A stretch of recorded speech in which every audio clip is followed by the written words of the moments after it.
कौन लोग हैं जो इस तरह के कृत्य कर रहे हैं और हमारी अयोध्या को बदनाम कर रहे हैं।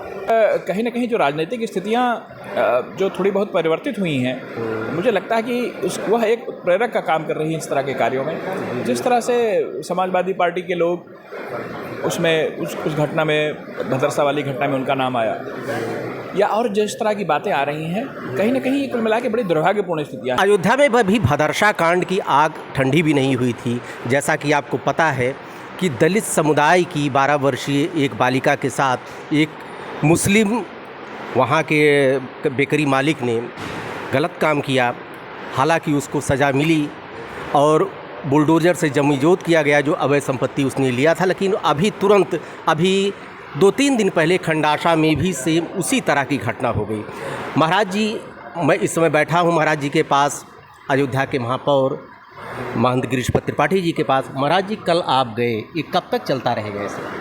देखिए, बहुत दुर्भाग्यपूर्ण है। और हमारी अयोध्या जो सनातन धर्म की राजधानी है जी और एक सांस्कृतिक नगरी है, उस जनपद में इस तरह के कृत्य होना, इस तरह का दुस्साहस होना और बार बार उसका पुनरावृत्ति होना, कुल मिला के बड़ी दुर्भाग्यपूर्ण स्थितियां हैं। और कहीं ना कहीं जो राजनीतिक स्थितियां जो थोड़ी बहुत परिवर्तित हुई हैं, मुझे लगता है कि वह एक प्रेरक का काम कर रही है इस तरह के कार्यों में। जिस तरह से समाजवादी पार्टी के लोग उसमें उस घटना में, भदरसा वाली घटना में उनका नाम आया, या और जिस तरह की बातें आ रही हैं, कहीं ना कहीं कुल मिला के बड़ी दुर्भाग्यपूर्ण स्थितियां हैं। और हम तो जिला प्रशासन को और उत्तर प्रदेश की सरकार को धन्यवाद देना चाहेंगे कि उन्होंने त्वरित कार्रवाई करते हुए लोगों की गिरफ्तारी की और वहाँ पर उसका न्याय सुनिश्चित किया। और उत्तर प्रदेश में योगी जी की सरकार है, इसमें न्याय होगा, इसमें कहीं कोई संदेह नहीं। एक दलित के साथ ही ऐसी घटना और एक विशेष वर्ग, जाति तो नहीं कहेंगे हम, और एक विचारधारा से जुड़े लोग ही इस तरह की घटना को अंजाम दे रहे हैं। आखिर क्या रणनीति हो सकती है? यही तो दुर्भाग्यपूर्ण बात है। यही तो दुर्भाग्यपूर्ण बात है कि समाज में इस तरह की घटनाएं और कुछ विशेष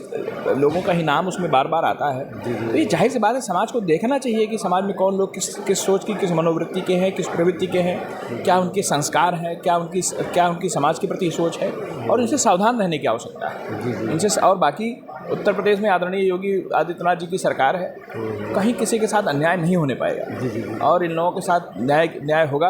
और लेकिन सबसे बड़ा जो उसमें दुर्भाग्यपूर्ण बात है कि समाज को अब इस बारे में सोचना होगा कि ये कौन लोग हैं और किन परिस्थितियों के कारण इस तरह से इन लोगों का मनोबल बढ़ा हुआ है।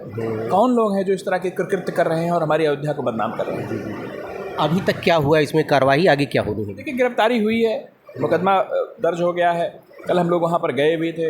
वहाँ पर जो कुछ भी कमियां थी उसको भी दूर करने का प्रयास किया गया।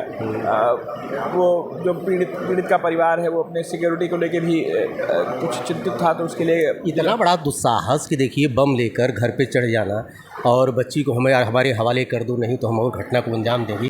महाराज जी, उपचुनाव नज़दीक है, कहीं विपक्ष सोची समझी रणनीति को लेकर तो इस तरह के नहीं, मतलब कि कहीं राजनीति के इसका लाभ लेने के लिए तो बात हो रही है? देखिए, अगर इसमें कोई राजनीति देखी जा रही तो ये बहुत दुर्भाग्य है। जी, ये बहुत दुर्भाग्य है। समाज में हर व्यक्ति को सम्मान के साथ, गरिमा के साथ जीवन जीने का अधिकार है और किसी भी राजनीतिक दल को इस तरह की दुस्साहस नहीं करना। आप वहाँ पर गए थे, क्या देखा आपने?